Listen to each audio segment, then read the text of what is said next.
Regardez, il vous suffit de télécharger ce petit fichier, de l'appliquer dans votre Volt Obsidian et boum! Vous avez maintenant ces jolis effets de couleurs dans votre zone d'exploration des fichiers. Mais avant de continuer, je prends 2 petites secondes pour dire un immense merci à mes 100 premiers abonnés. Voilà, nous sommes un peu plus de 115 maintenant. Ça peut vous sembler sans importance, mais chaque nouvel abonné est une étape symbolique et une incroyable motivation pour moi. Votre soutien m'encourage à continuer de créer du contenu utile. Ce n'est que le début de l'aventure et merci encore. Et si vous faites partie des 92% des gens qui regardent mes vidéos sans être abonnés, abonnez-vous maintenant pour me soutenir. Alors, si vous remarquez que je parle beaucoup de comment rendre beau Obsidian ces derniers temps, c'est tout simplement parce que il y a 2 ou 3 semaines, un ami m'a dit que j'ai passé beaucoup trop de temps à travailler sur l'apparence de mon Volt Obsidian au lieu de tout simplement prendre des notes ou les relire. Et donc je lui ai demandé de me montrer son Volt et mes yeux n'ont pas pu supporter de regarder son truc moche pendant plus de 20 secondes.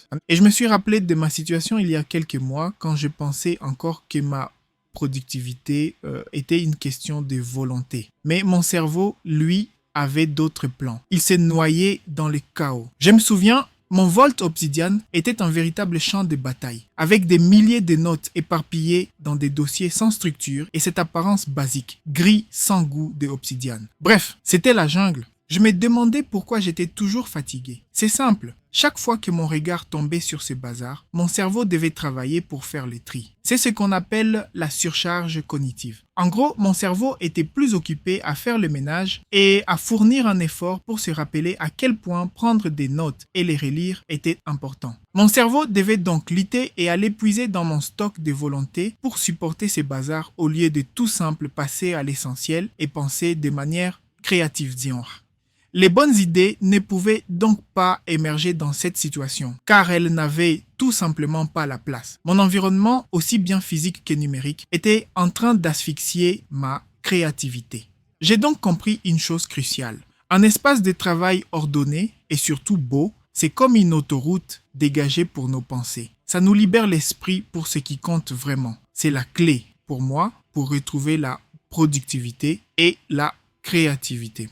Et donc, depuis que j'ai compris l'effet cathédrale, j'ai commencé à prendre soin de mon espace physique et numérique. Et depuis cette décision, revenir dans Obsidian est devenu un plaisir. Mon cerveau ne lutte plus et n'épuise plus dans mon stock de volonté pour rester dans Obsidian, qui est devenu un réel déclencheur de ma créativité. Je vous ai parlé de l'effet cathédrale en détail dans la dernière vidéo. Vous pouvez aller y jeter un coup d'œil en cliquant sur la notation qui s'affiche dans le coin supérieur droit de la vidéo. Alors, est-ce que votre cerveau crie au secours face à votre bureau? Dites-moi en commentaire. Et si oui, alors cette vidéo est faite pour vous. Trêve de bavardage, passons au concret. Pour réaliser ce joli effet de couleur, il y a 2 méthodes. La première méthode, c'est la plus simple. Il vous suffit de cliquer sur le premier lien en description pour vous rendre sur ma nouvelle chaîne Telegram que j'ai créée pour faciliter le partage des fichiers parce qu'il y avait trop de bugs avec les mails. Bref, une fois sur Telegram, vous téléchargez ces petits fichiers. Vous retournez dans votre Volt Obsidian et, très important, les noms de vos dossiers doivent commencer par 00 jusqu'à 07 pour que les couleurs s'y appliquent. Une fois que la nomenclature des dossiers est respectée, vous cliquez sur Options, puis Apparence, et là vous déroulez jusqu'à la fin pour trouver la zone nommée Extrait CSS. Là, vous cliquez sur la petite icône en forme de dossier pour sélectionner et ouvrir le petit fichier qu'on vient de télécharger.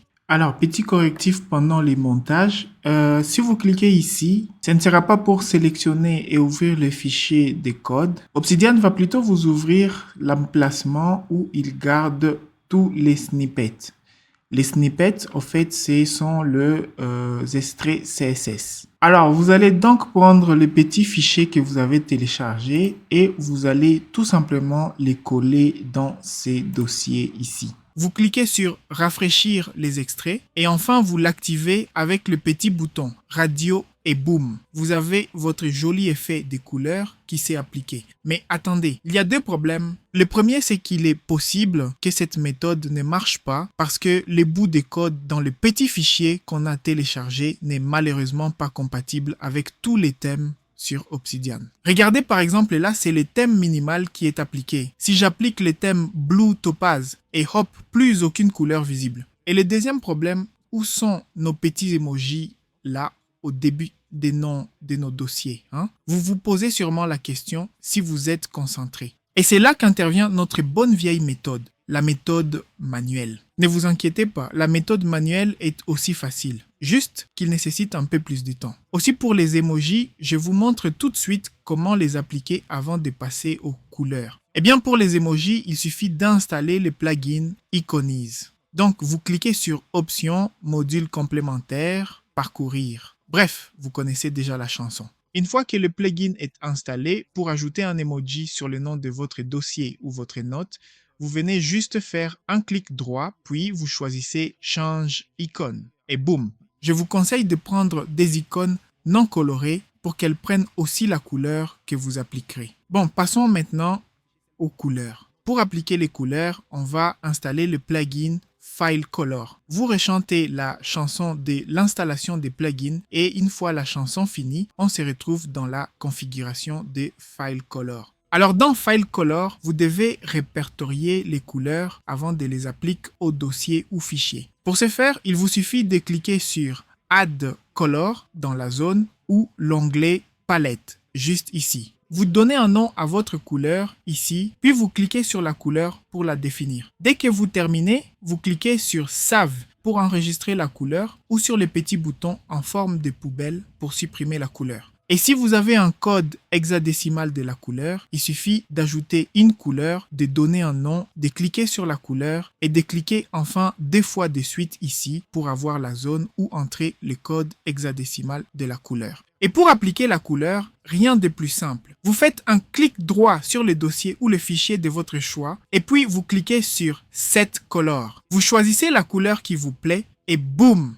Alors, il y a 8 couleurs à définir une à une ici, mais je ne vais pas toutes les définir. Je vous donnerai les codes couleurs dans mon canal Telegram. Une fois les couleurs définies, et si ça donne une jolie palette comme ça dans les paramètres de Fill Color. Je vous conseille aussi d'activer Cascade Color et après de liker la vidéo et de vous abonner à la chaîne. Si vous êtes nouveau sur Obsidian, je vous conseille de regarder cette vidéo qui vous prend pas à pas et vous explique l'utilisation basique de Obsidian. Et en attendant, moi je vous dis à très bientôt pour une nouvelle vidéo.